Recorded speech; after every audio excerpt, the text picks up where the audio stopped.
नमस्कार। तो ट्रांसफार्मर का ये अंतिम लेक्चर है और मुझे उम्मीद है कि आप पिछले सभी लेक्चर को देखे होंगे, नोट्स बनाए होंगे, समझ में भी आया होगा। तो चलिए इस लेक्चर को भी बड़ी ही आसानी से हम लोग खत्म करेंगे और छोटा छोटा दो चार को टॉपिक बचा हुआ है उसको कंप्लीट करेंगे। और एग्जाम पॉइंट्स ऑफ व्यू से इंपॉर्टेंट भी है क्योंकि यहां से प्रश्न देखने को मिलता है। ठीक है, सारे एग्जाम में तो नहीं, लेकिन कई सारे एग्जाम में भी प्रश्न यहां से पूछे जाते हैं। देखिए होता क्या है ट्रांसफार्मर में कि कुछ हानियां होती है। मतलब दुनिया में जितनी भी चीजें हैं ना, सारी चीजें 100% इफिशियंट नहीं होता है, मतलब 100% इफिशियंसी नहीं होती है। आपका भी क्षमता है ना, हमेशा आप जितना एनर्जी आपके अंदर में उतना काम नहीं कर पाते, कुछ एनर्जी आपका लॉस भी होता है ना। तो दुनिया के हर मशीन, चाहे इंसान हो चाहे इस यूनिवर्स में जो भी चीज है, वो 100% इफिशियंट नहीं है, मतलब 100% इफिशियंसी उसका नहीं होता है। उसी तरह से ट्रांसफार्मर की हम बात करें तो ट्रांसफार्मर में हम जितना सप्लाई देते हैं, जितना पावर का सप्लाई हम देते हैं, उतना ही हमें आउटपुट में मिलता है, ये जरूरी नहीं है। जितना आपने वोल्टेज को आपने सप्लाई दिया और जितना आप उम्मीद रखे थे कि इतना हमें मिल जाएगा, अकॉर्डिंग टू थ्योरेटिकल जो फॉर्मूला है उसके अकॉर्डिंग इतना मिलना चाहिए, उतना मिलता नहीं है। कुछ लॉसेस भी होते हैं।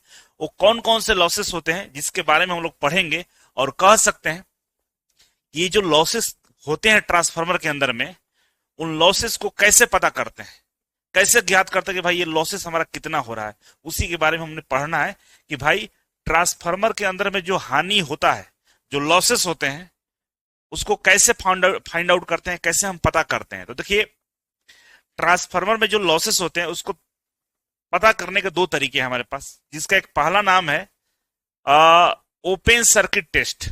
एक तो ये करके हम पता करते हैं कि ट्रांसफार्मर के अंदर में कितने लॉसेस हो रहे हैं, ठीक है।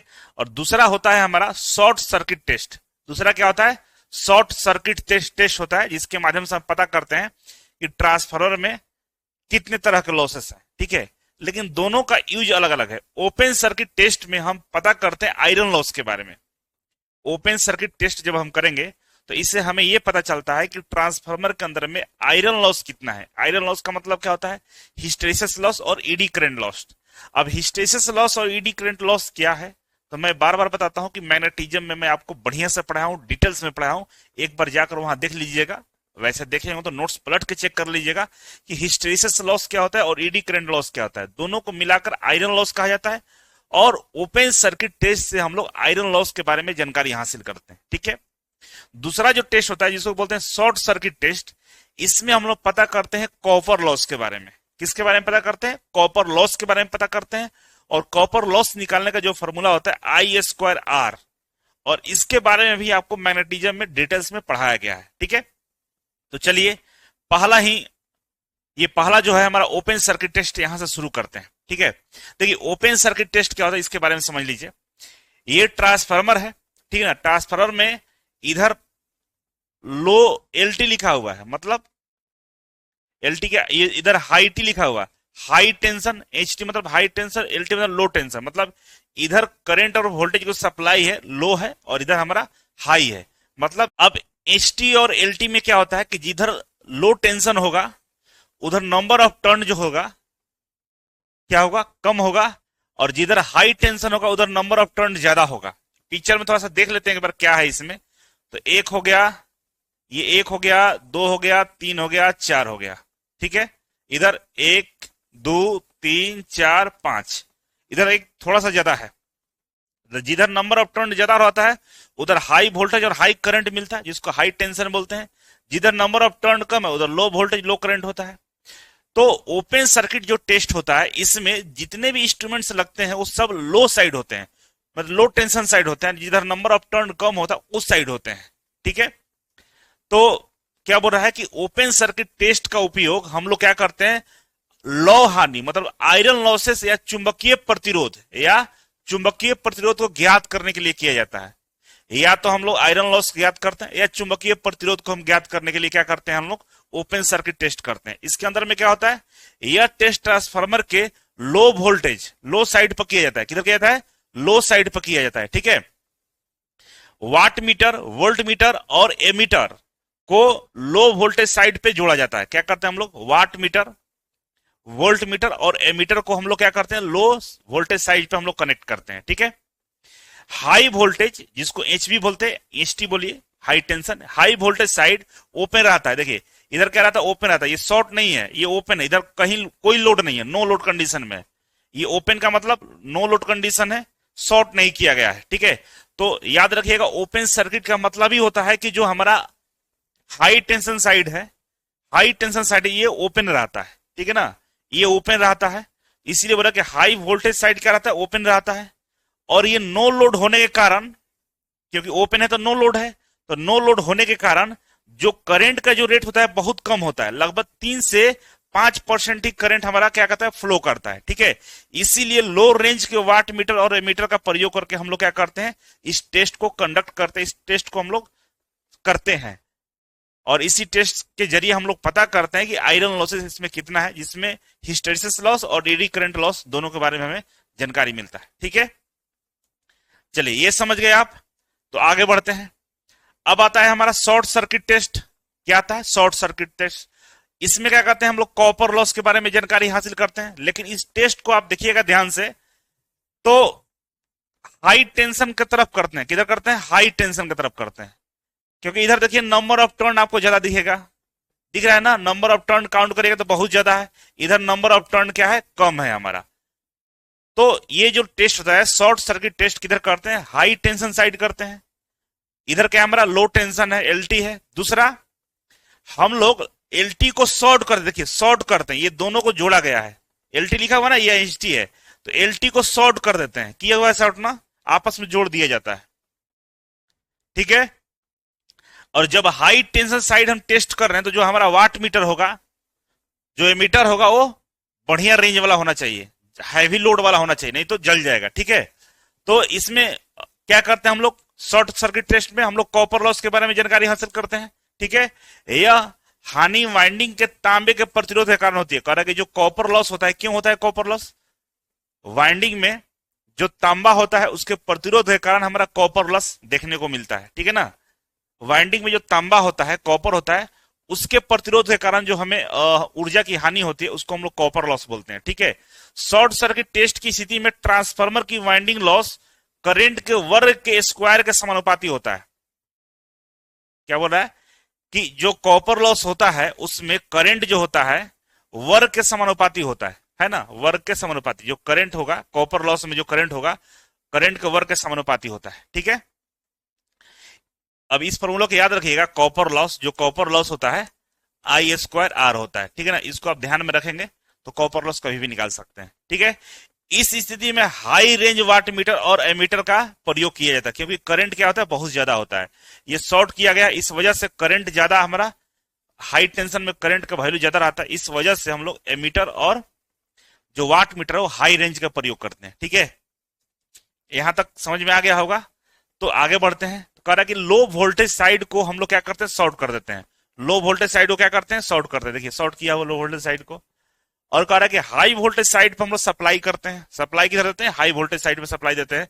और हाई वोल्टेज साइड में वाट मीटर, वोल्ट मीटर और एमीटर को लगाए जाते हैं। देखिए हाई वोल्टेज साइड में watt meter, volt meter, ammeter को हम लगाते हैं, ammeter, watt meter, volt meter लगाते हैं, ठीक है।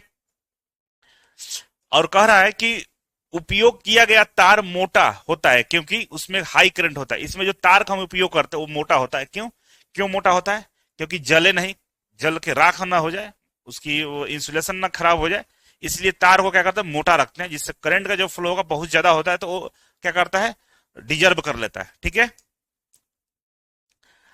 अब एक क्वेश्चन है, क्वेश्चन का आंसर दीजिएगा आप लोग। कह रहा है कि खुले परिपथ परीक्षण का उद्देश्य क्या है। कह रहा है कि ओपन सर्किट जो टेस्ट हम लोग करते हैं इसका उद्देश्य क्या है। ऑप्शन ए है पूर्ण भार तार महारी को निर्धारित करना, चुंबकीय प्रतिरोध को निर्धारित करना, या समतुल्य प्रतिरोध को निर्धारित करना, या समतुल्य प्रतिघात को निर्धारित करना, है ना। Determine full load, copper load को ज्ञात करने के लिए ओपन टेस्ट करते हैं क्या, बिल्कुल नहीं करते। कॉपर लोड को ज्ञात करने के लिए शॉर्ट सर्किट टेस्ट करते हैं, ठीक है ना। डिटरमाइन मैग्नेटिक रेजिस्टेंस, बिल्कुल मैग्नेटिक रेजिस्टेंस के लिए हम लोग करते हैं, या तो आयरन लॉस हो या मैग्नेटिक लॉस हो, दोनों में से किसी को ज्ञात करने के लिए हम लोग क्या करते हैं, ओपन सर्किट टेस्ट करते हैं, ठीक है। यही आंसर होगा, ये दोनों तो होगा ही नहीं, ठीक है। चलिए, और यहाँ पर डिटेल्स में हमने इसका सोल्यूशन दे दिया है, आप पढ़ लीजिएगा, समझ में आपको आ जाएगा। और नोट्स जो दिए हुए हैं उसमें ये चीज अपडेट कर दिया जाएगा। ठीक है, दूसरा है, अब देखिए आंसर यहां दे दिया है, कोई बात नहीं, समझा देते हैं आपको। कह रहा है दूसरा है कि transformer open circuit test rated voltage पर किया जाता है। ठीक है ना, कह रहा है कि ट्रांसफार्मर का ओपन सर्किट टेस्ट होता है वो रेटेड वोल्टेज पर हम लोग करते हैं। आमतौर पर कम वोल्टेज पर हाई वोल्टेज साइड ओपन होता है। कह रहा है कि आमतौर पर कम वोल्टेज की तरफ हम टेस्ट करते हैं, हाई वोल्टेज साइड क्या ओपन रहता है। रेटेड वोल्टेज परीक्षण किए जाने के पीछे क्या कारण हो सकता है? कह रहा है कि जो रेटेड वोल्टेज है उसके ऊपर परीक्षण करने का पीछे कारण क्या रहा है, क्या कारण है भाई? तो देखिए जो टेस्ट हम करते हैं रेटेड वोल्टेज पे इसलिए करते हैं क्योंकि हमको ट्रांसफार्मर का यूज भी रेटेड वोल्टेज पे ही करना होता है। तो जिस वोल्टेज पे हम करते हैं उसी वोल्टेज पर टेस्ट भी करेंगे। जैसे मान लीजिए आपके पास बाइक है और आप बाइक को चलाते हैं 100 की स्पीड में, 100 किलोमीटर पर आवर स्पीड में चला रहे हैं, तो अगर आप बाइक खरीदने जाइएगा तो टेस्ट कौन सा स्पीड पर करिएगा? 50 किलोमीटर पर करिएगा, 30 किलोमीटर पर आवर पर कीजिएगा? नहीं करिएगा। क्यों? क्योंकि आप चलाते 100 किलोमीटर पर आवर पे हैं, तो आप 100 किलोमीटर आवर पे ही चलाकर चेक करिएगा कैसे चलता है। इसीलिए ट्रांसफार्मर जो हम चलाते हैं, वो ट्रांसफार्मर जो हमारा चलता है हमेशा रेटेड वोल्टेज पे ही चलता है। इसीलिए ट्रांसफार्मर में जो फ्लक्स का घनत्व होता है वो रेटेड वोल्टेज पे ही प्राप्त किया जाता है। इस वजह से हम लोग क्या करते हैं, ट्रांसफार्मर का जो टेस्ट करते हैं वो रेटेड वोल्टेज पर करते हैं। ठीक है ना, तो आंसर इसका 2 होगा। कोर लॉस को निर्धारित करने के रेटेड वोल्टेज फ्लक्स घनत्व प्राप्त किया जाता है। ठीक है, ठीक है, तो इसका आंसर बी होगा आपका। ओके, चलिए अब यहां पे दिया भी गया है, ठीक है ना, कि ओपन सर्किट टेस्ट में हाई वोल्टेज साइड ओपन रहती है और low voltage side rated voltage लगाया जाता है। सही बात है। ट्रांसफार्मर में आयरन लॉसेस यानी hysteresis loss plus eddy current loss flux density पर निर्भर करता है। ट्रांसफार्मर में रेटेड फ्लक्स डेंसिटी केवल रेटेड वोल्टेज पर ही उत्पन्न होता है। इसलिए यदि हम टेस्ट को रेटेड वोल्टेज पर नहीं करेंगे तो आयरन लॉस वास्तविक मान प्राप्त नहीं होगा। कह रहा है कि जब फ्लक्स ज्यादा जनरेट नहीं होगा, क्योंकि यह जो आयरन लॉसेस होता है वो हिस्टेरिसिस लॉस और एडी करंट लॉस को आयरन लॉस बोलते हैं।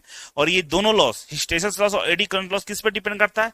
चुंबकीय फ्लक्स पर डिपेंड करता है। और चुंबकीय फ्लक्स उतना पैदा नहीं होगा जितना हमें चाहिए होगा, तो फिर आप टेस्ट करेंगे तो उसका कोई एक्चुअल मान पता नहीं चलेगा। इसीलिए जिस रेट पे ट्रांसफार्मर को हम उपयोग करते हैं उसी रेट पे, उसी वोल्टेज पे ट्रांसफार्मर को ऑन करेंगे और वहां से जो फ्लक्स जनरेट होगा उस पर टेस्ट करेंगे तो हमें एक्चुअल वैल्यू प्राप्त होगा। इसीलिए जो फ्लक्स घनत्व है उसको रेटेड वोल्टेज पे ही टेस्ट करते हैं। ठीक है, चलिए समझ गए होंगे। कह रहा है कि ट्रांसफार्मर का खुला परिपथ परीक्षण खाली स्थान प्रदान करता है। ओपन सर्किट टेस्ट कह रहा है, ओपन सर्किट टेस्ट क्या हमें प्रदान करता है? तो कह रहा है कि हिस्टेरिसिस लॉस की ओनली ईडी करंट लॉस की hysteresis and eddy current loss की तारक पर। तो क्या होता है, जो ट्रांसफार्मर खुला परिपथ होता है क्या होता है? आयरन लॉस की याद करता है, आयरन लॉस पता करता है ना। और आयरन लॉस इक्वल टू क्या होता है? आयरन लॉस इक्वल टू होता है हिस्टेरिसिस लॉस और प्लस ईडी करंट लॉस, दोनों होता है ना। इसीलिए ये सी वाला सही आएगा। ठीक है, अब एक्सप्लेनेशन यहां आ गया क्योंकि एनिमेशन नहीं लगा था, एनिमेशन आता तो बाद में आता, छूट गया एनिमेशन। ठीक है, अब आते हैं ट्रांसफार्मर का पैरेलल, ट्रांसफार्मर का समानांतर में जोड़ना। अब होता क्या है कि कहीं कहीं बहुत इंपॉर्टेंट जगह होते हैं शहरों में, या कई ऐसे लोकेशन है जहां पे लाइन हमारा 1 सेकंड के लिए भी नहीं काट सकते हैं, मतलब 1 सेकंड के लिए भी नहीं काटना होता है। वहां पे ट्रांसफार्मर को हम लोग पैरेलल में कनेक्ट करके रखते हैं। या कहीं कहीं अचानक से लोड में बहुत ज्यादा वेरिएशन होता है, बहुत ज्यादा लोड बढ़ता है तो एक ट्रांसफार्मर से काम हमारा नहीं चल पाता है, तो 2 ट्रांसफार्मर को पैरेलल में जोड़कर रखते हैं कि भाई जब लोड बढ़ेगा तो दोनों ट्रांसफार्मर से सप्लाई कर देंगे, लोड घटेगा तो एक ट्रांसफार्मर को ऑन रखेंगे। इस कारण की वजह से हम लोग ट्रांसफार्मर को पैरेलल में जोड़ते हैं। ठीक है, दूसरा कारण यह भी है कि कहीं सप्लाई कर रहे हैं, एक ट्रांसफार्मर खराब भी हो गया तो दूसरा से सप्लाई हमारा चलता रहता है। पैरेलल में जोड़ने का यह भी बड़ा रीजन है कि किस ऐसा जगह जहां पे हमें लाइन काटना बिल्कुल संभव नहीं है, 1 सेकंड का भी लाइन कटेगा तो दिक्कत हो जाएगा, वहां पर 2 ट्रांसफार्मर हमेशा ऑन होते हैं। एक खराब भी होगा तो एक से सप्लाई जाता रहता है, तो चीजें हमें नुकसान नहीं पहुंचाती है।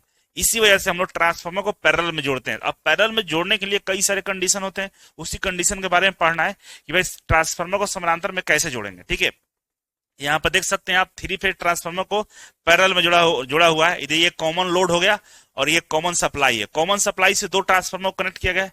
ये T1 ट्रांसफार्मर है, ये T2 ट्रांसफार्मर है। आप देखेंगे पैरेलल में दोनों का कनेक्शन किया गया है और इसमें एक का सप्लाई अगर ब्रेक भी करते हैं तो इसके पास सप्लाई नहीं कटेगा। क्यों नहीं कटेगा? क्योंकि इसमें जो सप्लाई देखिए दूसरे ट्रांसफार्मर से यहाँ सप्लाई पहुंच रहा है, ठीक है। और मान लीजिए इधर सप्लाई कटेगा तो कोई दिक्कत नहीं, इस वाले ट्रांसफार्मर से यहाँ सप्लाई जा रही है, तो कहीं एक भी ब्रेक करेगा तो दूसरे से सप्लाई हमारा इसका निरंतर मिलता रहेगा लोड को, लोड में किसी तरह कोई समस्या उत्पन्न नहीं होगा, ठीक है। आइए समझते हैं।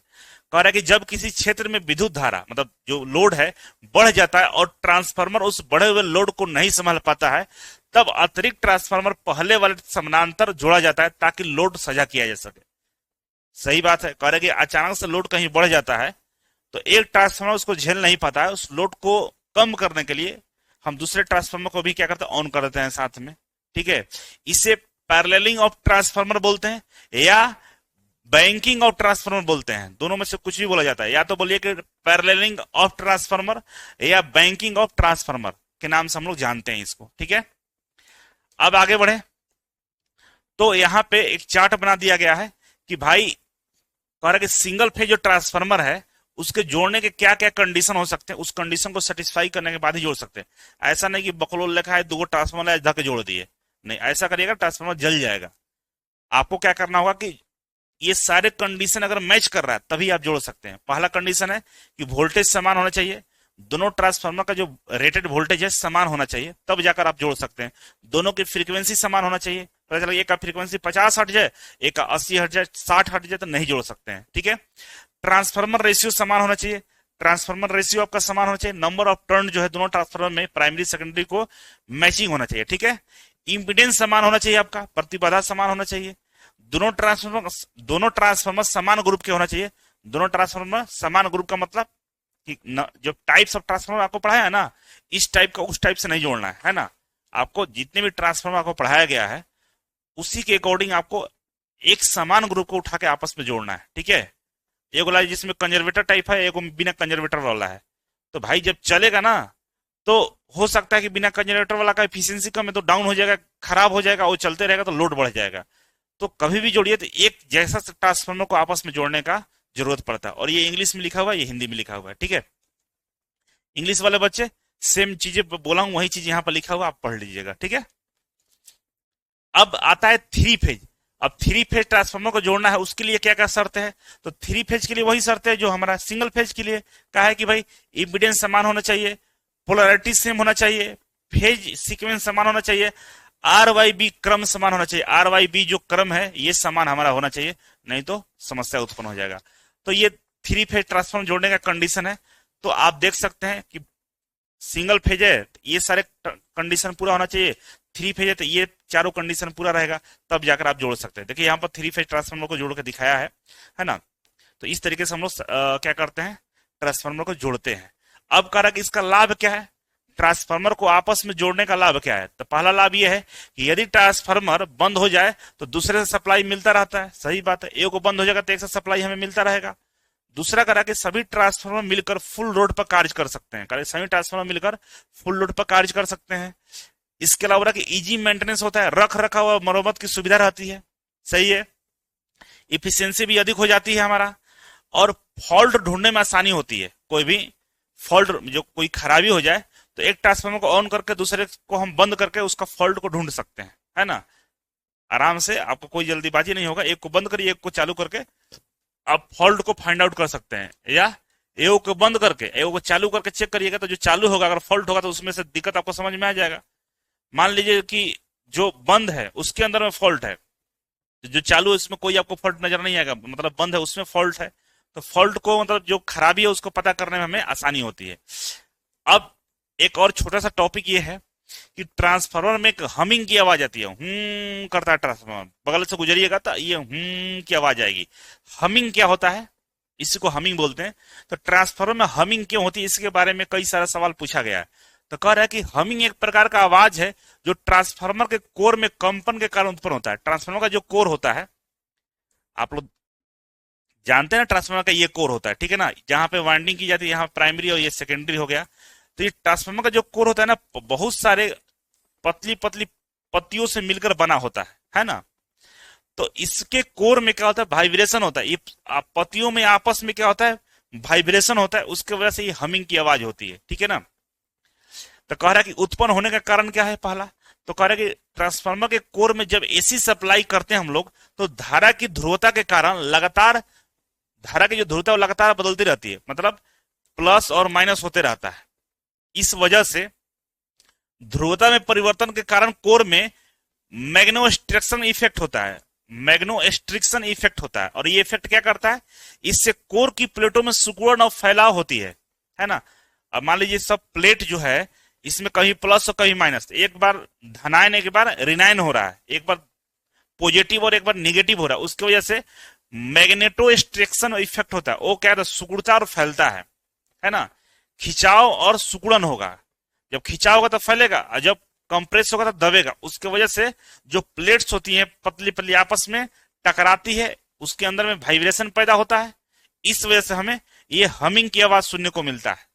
ठीक है, समझ में आ गया होगा, है ना। दो या बहुत सारा प्लेट मान लीजिए मिला हुआ है और कहीं सिकुड़ रहा है कहीं फैल रहा है, तो उसमें तो है ना वाइब्रेशन तो आएगा ही आएगा, और उसी वाइब्रेशन की वजह से हमें हमिंग की आवाज आती है। तो हमिंग को कम करने का उपाय क्या है भाई, कैसे कम कर सकते हैं, तो जो हमारा कोर है उसको एकदम टाइट कसिए, बहुत इतना टाइट कसिए कि अगर प्लस और माइनस हो रहा है ना, पोलैरिटी चेंज हो रही है, इसके वजह से भी इसका सिकुड़न और फैलाव ना हो। जब सिकुड़न और फैलाव नहीं होगा, टाइट होगा, तो कोई हमिंग नहीं आएगा। ठीक है, और लेमिनेशन प्लेट्स की अच्छी तरह से क्लैंप किया जाए, जो प्लेट्स के ऊपर लेमिनेशन करते हैं उसको अच्छे से हम लोग क्लैंप करें, जिसके वजह से एक प्लेट दूसरे प्लेट के जो पोलैरिटी की वजह से इफेक्ट ना पड़े उनको। ठीक है, सही ग्रेड स्टील का चुनाव करें, बढ़िया वाला स्टील का हम लोग क्या करें, चुनाव करें, खराब स्टील का उपयोग ना करें। नॉइज ऑब्जर्विंग ऑयल और केसिंग का प्रयोग किया जा सकता है, करें नॉइज ऑब्जर्विंग ऑयल, हम ऐसा तेल का प्रयोग करें जो आवाज को क्या करे, अपने में खींच ले, आवाज होने ही नहीं दे। ठीक है, और केसिंग का प्रयोग हम लोग करके इसका क्या कर सकते हैं, रोक सकते हैं। ठीक है, अब इसके अलावा एक और छोटा सा टॉपिक ये है, ऑयल को टेस्ट करना। ट्रांसफार्मर में हम लोग ऑयल का प्रयोग करते हैं, कौन सा ऑयल होता है, इंसुलेटिंग ऑयल होता है। इंसुलेटिंग ऑयल का मतलब वैसा तेल जिसके थ्रू हम लोग करंट का फ्लो नहीं करा सकते, मतलब वैसा तेल का प्रयोग करेंगे जहां से करंट का बहाव नहीं होता है, उस तरह का तेल हम लोग ट्रांसफार्मर में प्रयोग करते हैं, जिसको ट्रांसफार्मर ऑयल भी बोलते हैं। ठीक है, तो ट्रांसफार्मर ऑयल का टेस्ट करते हैं, परीक्षण करते हैं कि तेल सही है या गलत है। ठीक है, तो कह रहा है कि ट्रांसफार्मर के अंदर का तेल इंसुलेटिंग ऑयल कहलाता है, जो दो काम करता है। क्या करता है भाई, ट्रांसफार्मर का तेल क्या करता है, एक तो पहला कूलिंग करने का काम करता है, ट्रांसफार्मर को ठंडा करता है। ठीक है, गर्मी को दूर करने का काम करता है। दूसरा, ये रोधन का काम करता है, इंसुलेशन का काम करता है, हाई वोल्टेज भागों के बीच में विद्युत रोधन प्रदान करता है, मतलब उसमें जो हमारा विद्युत पैदा होता है, विद्युत को एक से दूसरे छोर नहीं जाने देता है। ये दो काम करता है हमारा, कौन सा, ट्रांसफार्मर ऑयल हमारा दो तरह का काम करता है। ठीक है, अब कह रहा है कि तेल की गुणवत्ता खराब होने पर ट्रांसफार्मर कार्य करने की जो क्षमता होती है वो जीवन काल कम हो जाता है। क्या कर रहा है कि अगर तेल जो आपके ट्रांसफार्मर के अंदर में डाला गया है तो वो कूलिंग भी करता है और इंसुलेटिंग भी करता है, लेकिन तेल खराब होगा तो ना कूलिंग कर पाएगा ना इंसुलेशन कर पाएगा। जब ये दोनों नहीं कर पाएगा तो ट्रांसफार्मर का जो लाइफ है वो कम हो जाएगा और क्षमता भी इसका क्या हो जाएगा, कम हो जाएगा। इसलिए ट्रांसफार्मर के ऑयल को टेस्ट करना जरूरी है। तो टेस्ट कर कई तरह के हम लोग करते हैं, और कई तरह टेस्ट कई तरह के परिणाम हमें देते हैं। जैसे एग्जांपल के लिए हम बात करें तो पहला आपके सामने दिख रहा होगा dielectric strength, dielectric strength test करते हैं। इसमें क्या होता है भाई, तो कह रहा है कि इसे ब्रेक डाउन वोल्टेज टेस्ट या बीडीवी टेस्ट भी कहते हैं हम लोग, ब्रेक डाउन वोल्टेज टेस्ट कहते हैं इसको। इसका उद्देश्य तेल की विद्युत रोधन क्षमता, तेल में जो विद्युत रोधन क्षमता है, मतलब तेल में करंट को फ्लो नहीं कराने की जो क्षमता है, उसका हम लोग क्या करते हैं, टेस्ट करते हैं कि कितना इसके अंदर में काबिलियत है, करंट को जाने देगा कि नहीं जाने देगा। अगर नहीं जाने देगा तो तेल बढ़िया है, और करंट को जाने देता है तब तो तेल गलत है भाई। ठीक है, तो डाई इलेक्ट्रिक स्ट्रेंथ के द्वारा हम लोग इससे पता कर लेते हैं। प्रक्रिया क्या है कि तेल को टेस्ट सेल में रखा जाता है। तेल को हम किस में रखेंगे, टेस्ट सेल में रखेंगे, जिसमें हम लोग टेस्ट करते हैं उसमें रखेंगे। दो इलेक्ट्रोड्स के बीच में एसी वोल्टेज धीरे धीरे बढ़ाते हैं। दो इलेक्ट्रोड्स ले लेते हैं, है ना, मान लीजिए सेल है, इसमें तेल हम लोग रखे हुए हैं। ठीक है, इलेक्ट्रोड यहाँ लगा दिए, यहाँ लगा दिए, ये प्लस है और ये माइनस है। दोनों पे क्या करेंगे, वोल्टेज को धीरे धीरे बढ़ाएंगे। जिस वोल्टेज पर स्पार्किंग होता है, अब मान लीजिए वोल्टेज बढ़ रहा है, बढ़ने से स्पार्किंग दोनों के बीच में होने लगेगा, मतलब करंट यहां से यहां तक फ्लो हो गया, तभी तो स्पार्किंग हुआ है। और वोल्टेज बढ़ा रहे हैं, जिस वोल्टेज पे दोनों के बीच में स्पार्किंग हो गया उसी को ब्रेक डाउन हम लोग बोलते हैं। यही ब्रेक डाउन इसका स्ट्रेंथ है, ठीक है। वही बीडीवी वैल्यू कहलाती है। लेकिन इसका जो वैल्यू है 30 किलो वोल्ट पर एमएम या अधिक होना चाहिए। करेक्ट, इसका वैल्यू कम से कम 30 किलो वोल्ट पर एमएम होना चाहिए या इससे ज्यादा होना चाहिए, तब तेल सही है। इससे कम है तो आपका तेल गड़बड़ है भाई, तेल को चेंज करना पड़ेगा, ठीक है। एक तो पहला ये हो गया। दूसरा क्या होता है भाई, दूसरा कह रहा है कि क्रेकल टेस्ट। क्रेकल टेस्ट का है या चटकना टेस्ट बोलते हैं इसको। इसमें क्या करते हैं हम लोग, मॉइस्चर को, तेल के अंदर में जल की मात्रा कितना है, नमी की मात्रा कितना है, इसको पता करते हैं। तो पूछेगा आपसे कि ट्रांसफार्मर ऑयल में नमी की मात्रा पता करने के लिए हम लोग कौन सा टेस्ट करते हैं, तो हिंदी में होता है चटकना टेस्ट या इंग्लिश में क्रेकल टेस्ट, ठीक है। तेल की कुछ बूंदे 400 फ़ारेनहाइट लगभग 200 डिग्री सेल्सियस पर हम लोग क्या करते हैं, गर्म करते हैं, हॉट प्लेट पर डाल देते हैं, ठीक है ना। जो जिसका टेम्परेचर 200 डिग्री सेल्सियस होता है उस पर हम लोग डालते हैं, तेल के कुछ बूंद को डालते हैं। यदि बुलबुले या चटकने की आवाज आती है, कैकलिंग साउंड आती है, तो इसका अर्थ है कि तेल में नमी मौजूद है। तो हम ये पता कर लेते हैं कि तेल के अंदर में क्या है, नमी मौजूद है, ठीक है। और तेल में नमी होने से उसकी इंसुलेशन स्ट्रेंथ घट जाती है। अब तेल में जब नमी उपलब्ध है तो मतलब इंसुलेशन कम है, इसका मतलब करंट का फ्लो हो सकता है। इस कंडीशन में तेल को चेंज करना पड़ेगा और इसके लिए हमारा जो मानक है कि 200 डिग्री सेल्सियस पे तेल के कुछ बूंदे डालेंगे और चटकने की आवाज या बुलबुले ना निकले तो समझिए कि तेल सही है, अगर निकलता है तो तेल आपका खराब है, ठीक है। दो टेस्ट हमने देख लिया।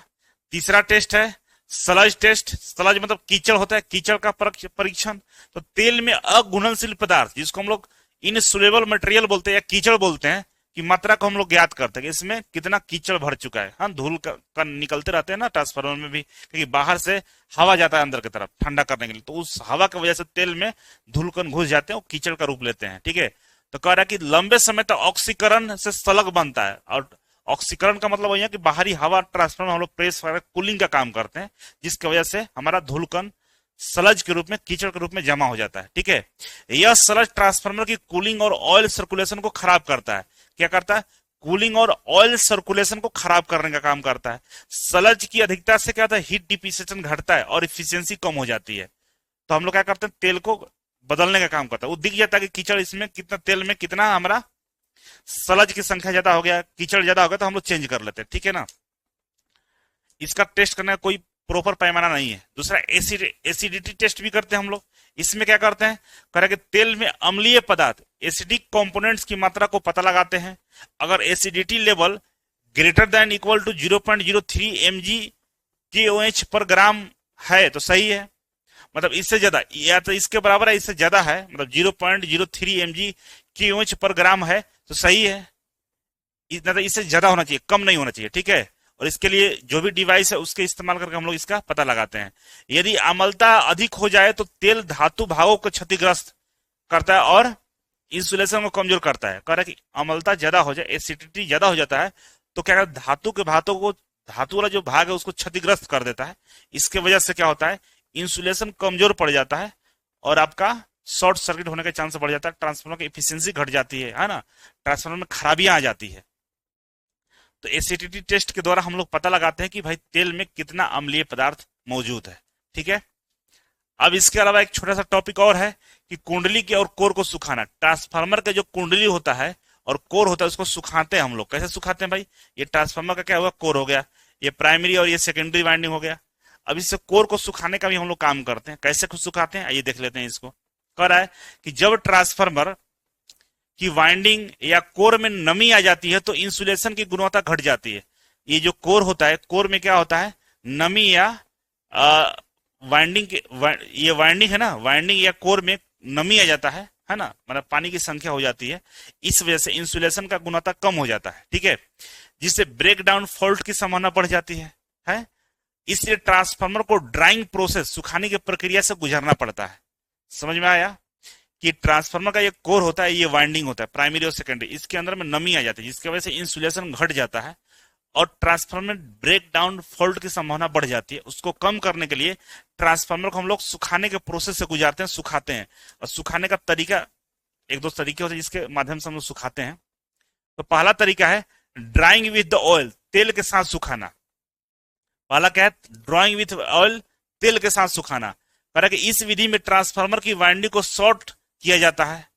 क्या करते हैं, ट्रांसफार्मर की वाइंडिंग को शॉर्ट कर देते हैं और फिर फुल लोड करंट 70 से 80% वाइंडिंग से गुजारते हैं। ट्रांसफार्मर की वाइंडिंग को शॉर्ट कर दिए और 70 से 80% करंट को उस वाइंडिंग से गुजारते हैं, और इस वजह से तापमान को हम लोग एडजस्ट करके उसको हीटिंग, जो टेम्परेचर होता है 85 डिग्री सेल्सियस तक पहुंचाकर हम ट्रांसफार्मर के वाइंडिंग को सुखाने का काम करते हैं। करंट अगर सप्लाई कर दीजिएगा बहुत ज्यादा मात्रा में तो वहां पर क्या होगा, टेम्परेचर बढ़ेगा, और टेम्परेचर बढ़ने से क्या होगा, उसके कोर में जो नमी होगा वो सूख जाएगा। और हीटिंग टेम्परेचर हम लोग 85 डिग्री सेल्सियस के आसपास रखते हैं, जिससे नमी बिल्कुल वहां से खत्म हो जाता है। ठीक है, और इस प्रक्रिया को कब करते हैं, तेल के साथ ही करते हैं, ट्रांसफार्मर ऑयल के साथ ही कर लेते हैं। ठीक है, दूसरा होता है कि बिना तेल के साथ सुखाना, उसमें तेल को हम लोग निकाल लेते हैं और बिना तेल के जो कोर होता है, वाइंडिंग होता है, उसको सुखाने का काम करते हैं। तो यहाँ पर दो तरीके का होता है, इंटरनल हीटिंग से करते हैं और एक एक्सटर्नल हीटिंग से करते हैं। इंटरनल हीटिंग में क्या होता है कि इस विधि में रेजिस्टेंस हीटिंग मेथड से हम लोग वाइंडिंग को सुखाते हैं। और रेजिस्टेंस हीटिंग मेथड से मतलब उसमें करंट का सप्लाई कर देते हैं, रेजिस्टेंस को शॉर्ट, तार को शॉर्ट कर लेते हैं, तो क्या होता है, रेजिस्टेंस ज्यादा होगा तो हीट ज्यादा पैदा होगा, उससे हम लोग सुखाने का काम करते हैं। ठीक है, अधिकतर तापमान 80 डिग्री सेल्सियस से 90 डिग्री सेल्सियस पर रखा जाता है। तार को शॉर्ट कर दिए रहेंगे, रेजिस्टेंस बढ़ जाएगा, टेम्परेचर बढ़ता है और तार सूखने का काम करता है। हीटिंग से कोर और वाइंडिंग दोनों सूखती है।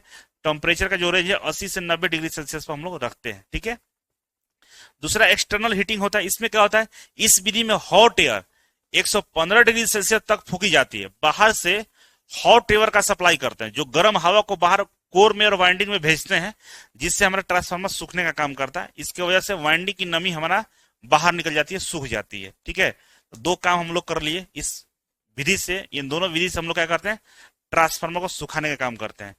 तीसरा विधि आता है ड्राइंग वैक्यूम विधि। वैक्यूम विधि आता है मतलब वैक्यूम, जहां पे निर्वात हो, हवा वगैरह ना हो, वहां पे हम लोग सुखाते हैं। यह सुखाने की सबसे प्रभावी और तेज विधि है। ठीक है, इस विधि में 24 घंटे के भीतर पूरी नमी सुखाई जा सकती है।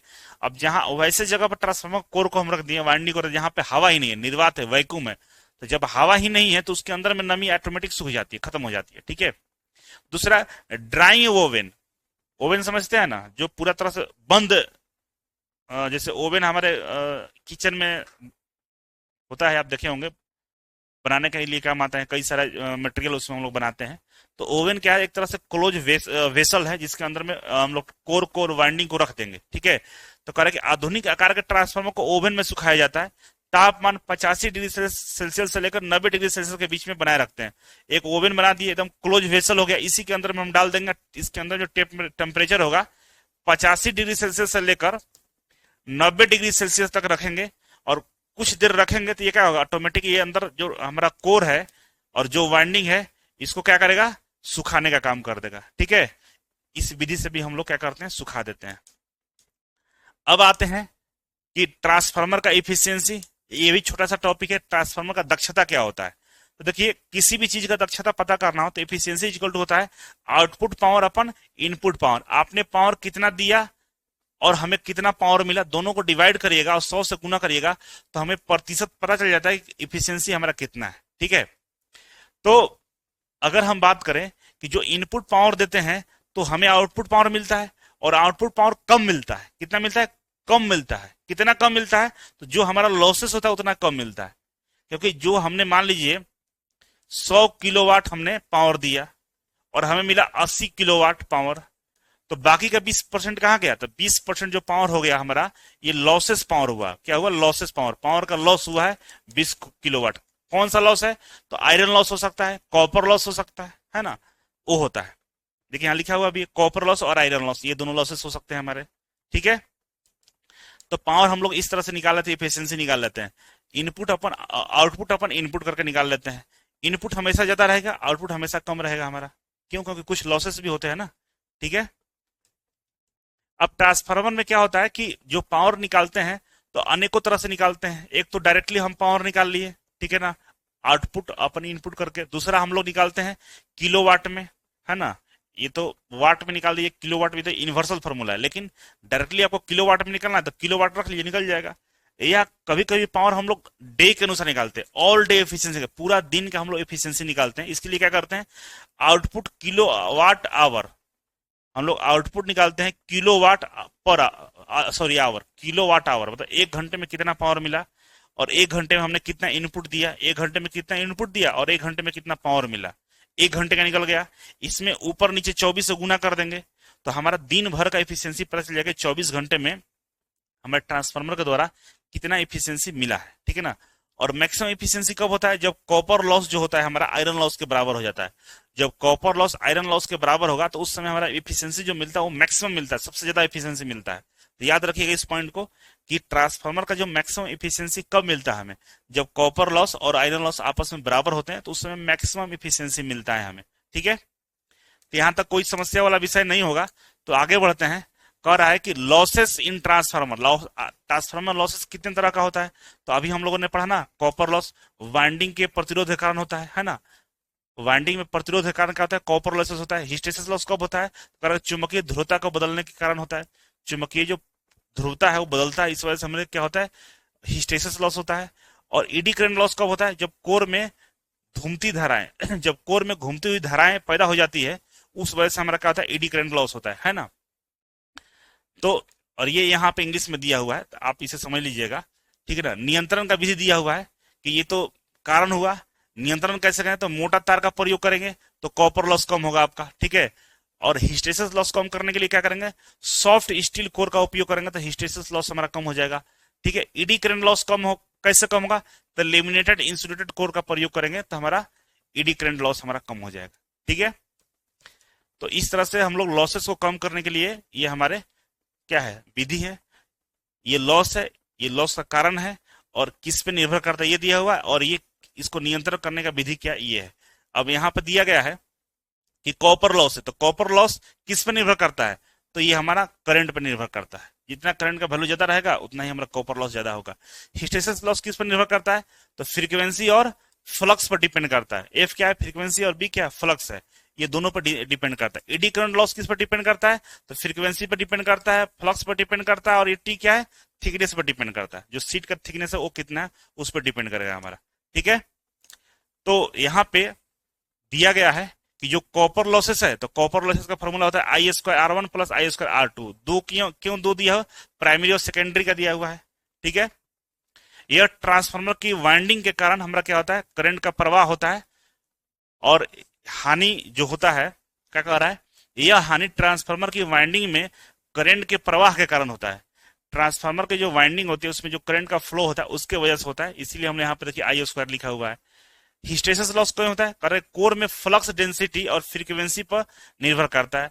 डब्ल्यू एच इक्वल टू क्या होता है, एन बी के पावर 1.6 एफ वी, ठीक है ना। बी क्या है, फ्लक्स डेंसिटी है, ठीक है। और ये सारे हम पढ़ाए मैग्नेटिज्म में, आप पढ़ लीजिएगा जाकर, सेम फॉर्मूला भी यही सेम चीज लिखा हुआ है, इसलिए यहाँ पे मैं डायरेक्ट केवल फॉर्मूला लिख दिया है जिससे आपको ज्यादा समस्या ना हो, ठीक है। ईडी करंट लॉस, तो भाई ईडी करंट लॉस क्यों होता है, तो कोर में इंड्यूस ईएमएफ के कारण हमारा क्या होता है, ईडी करंट लॉस होता है, याद रखिएगा। और इसका फॉर्मूला हमारा ये है, ये आप लोग याद किए होंगे। कौन क्या है इसके नीचे लिख दिए, लेमडा क्या है, कांस्टेंट है, बी क्या है हमारा मैक्सिमम फ्लक्स डेंसिटी है, एफ फ्रीक्वेंसी है, टी क्या थिकनेस ऑफ लेमिनेशन है, और वी क्या है वॉल्यूम ऑफ कोर है, ठीक है। तो इस तरीके से ये यहां तक आपको मैंने पहुंचा दिया, और यहाँ पे ट्रांसफार्मर हमारा खत्म हो गया, ठीक है। तो एक बहुत लंबा और बड़ा चैप्टर था जो अभी समाप्त हो चुका है, ट्रांसफार्मर, और मुझे उम्मीद है कि आपको समझ में आया होगा। देखिए आईटीआई में अगर आप बढ़िया नंबर लाना चाहते हैं तो बहुत ज्यादा डीपली घुसने की आवश्यकता नहीं है, जितना पढ़ाया गया उसको बढ़िया से ढंग से याद कर लीजिए, चीजों को समझ लीजिए। ईडी करंट लॉस क्यों होता है, हिस्टेरेसिस लॉस क्यों होता है, आयरन लॉस को क्या बोलते हैं, है ना। ट्रांसफार्मर के ऑयल टेस्ट करने के कौन कौन से मेथड होते हैं, कौन से मेथड में हम क्या करते हैं, ट्रांसफार्मर कोर सुखाने के लिए हम क्या करते हैं, इफिशियंसी क्या होती है, पूरे दिन की इफिशियंसी क्या होती है, इस चीज को थोड़ा थोड़ा है समझ लीजिएगा, तो हर क्वेश्चन को डील कर लीजिएगा, बस इतना ही करना है। इसके लिए आपको प्रॉपर नोट्स बनाना होगा, खुद से नोट्स बना लीजिए, नोट्स को समझने का प्रयास करिए और प्रीवियस ईयर क्वेश्चन को सोल्व करिए, वो मैं करवाऊंगा, आपको भी करना है, और मैं सारे चैप्टर का क्वेश्चन करवा दूंगा, ठीक है। तो घबराने की आवश्यकता नहीं है, मेहनत से मजबूती से पढ़िए। एक दिन में सफलता नहीं मिलती है, लेकिन एक दिन जरूर मिलती है। किसको मिलती है, जो निरंतर लगातार प्रयास कर रहा है, लगातार पढ़ाई कर रहा है, उसको मिलता है। एक दिन पढ़ के 4 दिन गायब होने से नहीं मिलता, इसीलिए लगातार पढ़ना है, मेहनत करना है और पढ़ के कुछ बन के दिखाना है। बहुत बहुत धन्यवाद, थैंक यू।